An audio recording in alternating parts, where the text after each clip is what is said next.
I have a property here that's in Plano, Texas.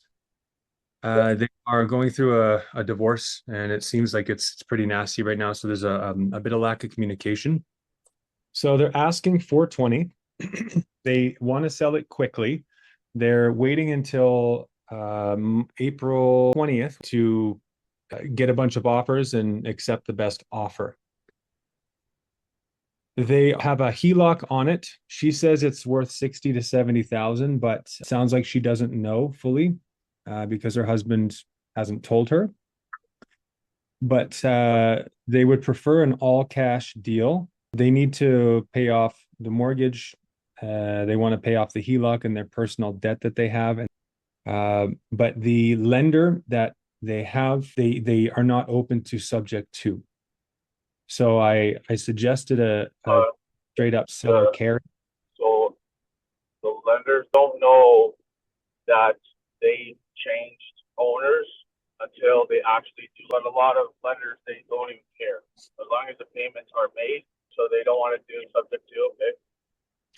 Okay. They said that the lender was not open to subject to, but they would be open to like a hybrid.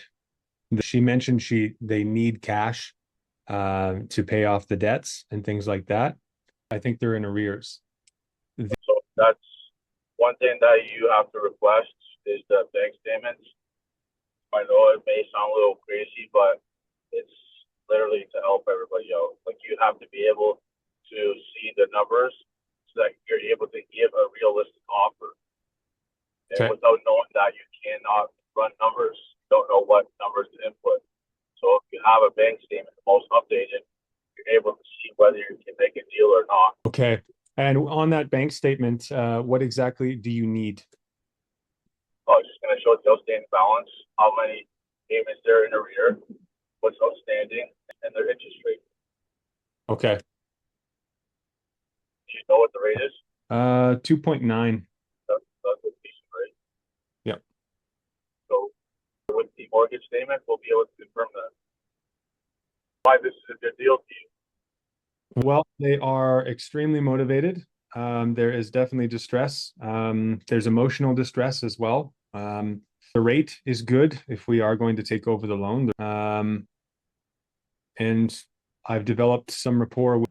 She's given me more and more information every phone call, and she hasn't fought back on really anything in an aggressive way like I have had before, where people just they get in a fighty mood. So she's been very open with me.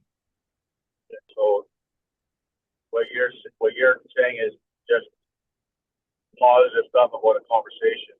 The deal specifically, what makes this deal good? How can you verify that this deal's good? Because first of all, you said the interest rate's good. That gets eliminated. Why? Because you said that they're not able to be subject to. So now that rate doesn't mean anything. We're not being able to take over the existing mortgage payments at the rate that they have. So that goes out the window. So now what's next? What else do you see that makes this a good deal? I would say they've got 35% equity, but they've got the HELOC as well. So it wipes out the equity. So this is not really a great deal then, would you say? I'm asking you, I'm putting you through something for you to start understanding and how to tell yourself whether it's a good deal or not. Because if I start putting you in front of investors and in front of people who are buying, what do you think they're going to think? Why are you sending me these deals if they're not working? So you have to do this yourself before you send this to any investor or buyer, right? You're doing your due diligence. That's what they pay you for. So when you put an assignment fee on top, it's because you did your part, right? So if you're going to be doing this and setting a deal because conversation was good, well, that doesn't matter to the investor. All they care about is what the deal structure is, what's the exit, what is the game plan, what do I have to break to the table, what's my returns. So you said that they have HELOC. We're going to estimate how much. Did you get a rough number? Yeah, 60 to 70,000. Yeah, that wipes out completely the equity that they have now. So they have no equity in the property, Nope, nothing. nothing at all. So you can't even like and they want money on top of that. They need cash, right? Yeah. How much cash they looking for? They're looking for full cash on their deal. So No, four 420. I know, but 420. No. That's literally selling it at the price that they're at right now. Yeah. Listing it on the market for what it is, paying off their fees plus their HELOC. That brings them already below 420, right at 420. I can guarantee you the number they have 420 is exactly the dollar amount that they have to bring to the table at closing for them not to be bringing any check to the closing table. That's why they Yeah. can't go a dollar less. So if they need to cash out, 420 is their bare minimum so that they're not losing anything. So if this has no equity, this is not a deal. This is not something No, that we. their HELOC just pushed it out of the way. Yeah. Right? The only way that this would happen is now you go into a buyer, they have to pay out the arrears, or else they won't be able to get the title transferred into the deed. Okay. Here's this house built. This was built in 95. Okay, and have they done any renovations to the house? She wouldn't Okay, say. but she doesn't have to say this is your homework. Did you run Yeah. numbers? Have you ran comps? What's the ARV? Like what Well, are the houses going for in the area? Well, you said the house was built in 1995. Do you think that has been renovated since that? Is the kitchen updated? Is there any exterior work done to the house? Has there been any landscaping done? Are Yeah. there any spotlights? Have they replaced electrical? Okay. It looks like it's been updated in the photos. Because 80 grand can be blown in very, very, very quick. A kitchen Okay. alone will cost you around $40,000 to $50,000. So that number of 80, that's realistic, Okay. right? Okay. So now 420 on top of 80 grand on top of 420, that's 500,000. That's still not giving you any room for the arrears that they paid out, right? So they're still trying to collect the 60,000 that they paid on the top of the arrears. That's now 560. Do you have comps in the area that are selling for over 650 to 700? If not, then it's complete bust. Okay. If they want to get rid of this, they need to sell it half. Really, they need to give it cash at an extreme discounted rate to No, walk. the way it is because of that HELOC, and they know exactly what it is. It comes down to they needed that HELOC, and they think that they're going to be able to sell the house, pay off the HELOC, and still get equity from the property. That's not how it's going to work. So they pulled the HELOC on the property because they already pulled equity. That HELOC is their equity. So the thing here is that they have to just sell the house and just get their mortgage covered for.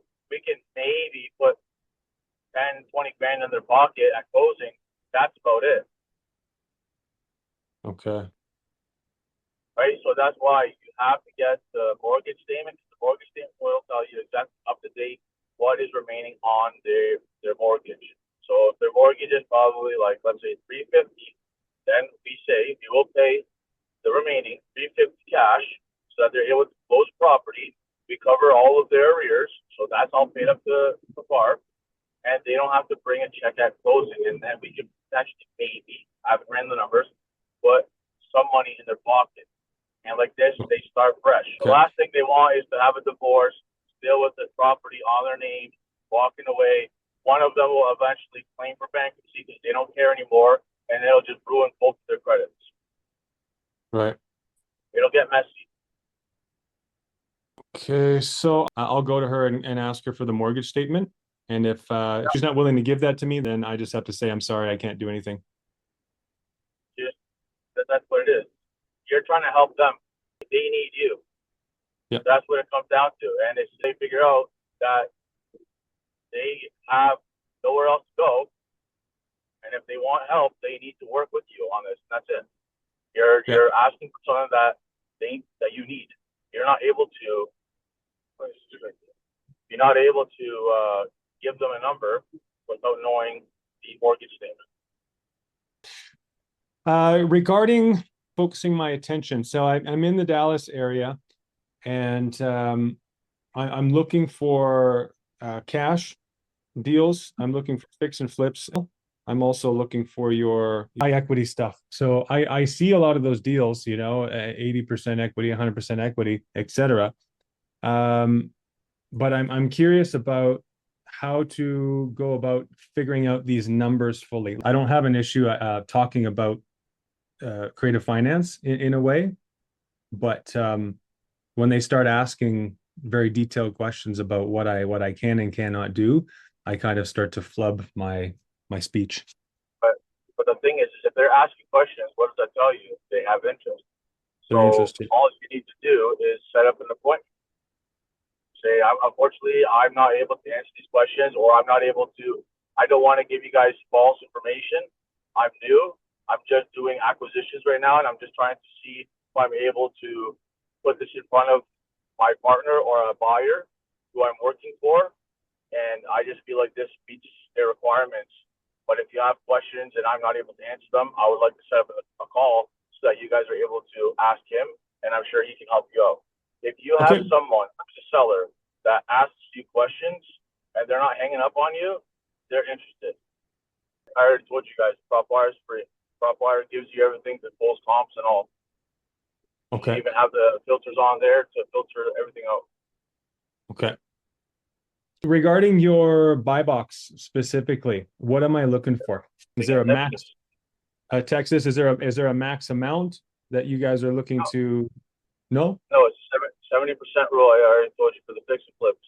Anything that hits the 70% rule, we are interested in looking at it and potentially buying it. ARV times 0.70 Yep. minus renovation costs. Minus repairs. Yep. And that is the maximum allowable purchase price. The best thing for you to do is you're doing the Dallas, you use the spreadsheet, you punch in the address, you punch in the numbers, and then it will show you the max allowable offer that you can offer. If those numbers hit, then you get on the phone and you call them and you either offer them something like cash offer, or you offer them less, and you negotiate. That's how you get cash offers done. Never give an offer over the phone when you call them the first time. Never. Because they will use your number and go somewhere else and ask somebody else to give them a better number because they got offered X amount of dollars. Always take whatever they have, write it down, tell them you call them back, take a couple of minutes, review the numbers, verify them, and if they're good, you call it back and give them an offer. Okay.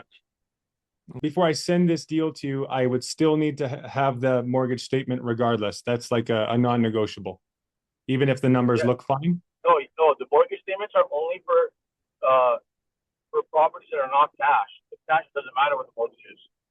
They're telling you what it is, Okay. right? Like you don't need to know because you just are going off of the ARV. So it For doesn't the cash. matter. Yeah. It does not matter what the purchase price is. It does not matter what they tell you the property's worth. It does not matter. They can be lying for you. To you, it doesn't matter. You're going off of the ARV, and that's it.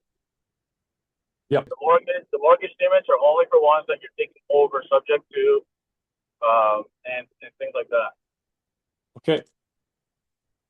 You got to analyze your properties better. For example, this one that you were talking about, you got excited because the conversation was good, but I didn't even look at the deal yet or run the numbers. And just from the very, very basic questions I asked you, you can already see it's a bust. Yep. Okay.